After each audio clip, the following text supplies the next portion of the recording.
खुलुमबाय। गोजोन फुंबिलिनि गाहाम हामलायनायखौ बयनिसिमबो जासिहरनाय थाबाय। दिनै 23 सेप्तेम्बर 2023 इं मायथाइनि सानसेनि फानजामुथियाव थानाय राशिफोरखौ फरायथिंनो लाबाय। मेष राशि, खहा जानो हागौ। फालांगियाव रां बाहायनाया खहा जागोन। गोसोआ गोजोन गैयै जागोन।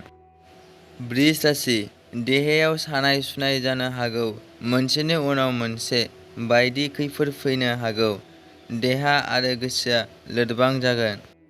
मिथुन राशि, गोसोनि साननायफोरा जाफुंगोन। नखरनि सोलिनाया मोजाङैनो थांगोन।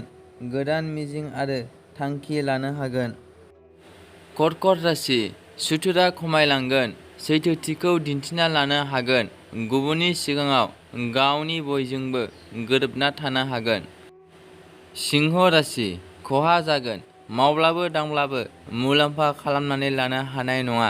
आरजिखानाय धोनफोरा गोमालांफिननो हागौ। कन्या राशि, गोसोआव गोजोन गैयै जागोन। साननायफोरा गुलाय गुजाय जानो हागौ। जेंनाफोरखौ साननानै समा बारलांगोन। तुला राशि, गोथार सान। मोजां खामानियाव आखाइ होनो हागोन। गोसोनि साननाय हास्थायनायफोरा मोगथां महर मोनगोन। वृश्चिक राशि, जिउनि थांखिखौ लानानै गोजोन गैयै बायदि जानो हागौ। गोसोआव सिन्था जागोन। मावनो दांनो लोरबां मोनगोन। धनु राशि, गावनि नाजाथाबनायनि फिथाइखौ मोनगोन। रांखावरिनि आंखाल जोबगोन। मोजां सान। मकर राशि, हरखाबै खैफोद फैनो हागौ। बायदि जेंनाजों जुजिनो गोनां जागोन। देहाया लोरबां जागोन। कुम्भ राशि, मान सन्मान बांहोनानै लानो हागोन। गावनि रोंगौथिनि गेजेरजों समाजनि मोजां हाबा मावनानै लानो हागोन। गोसोखौ गोजोननाय मोनगोन।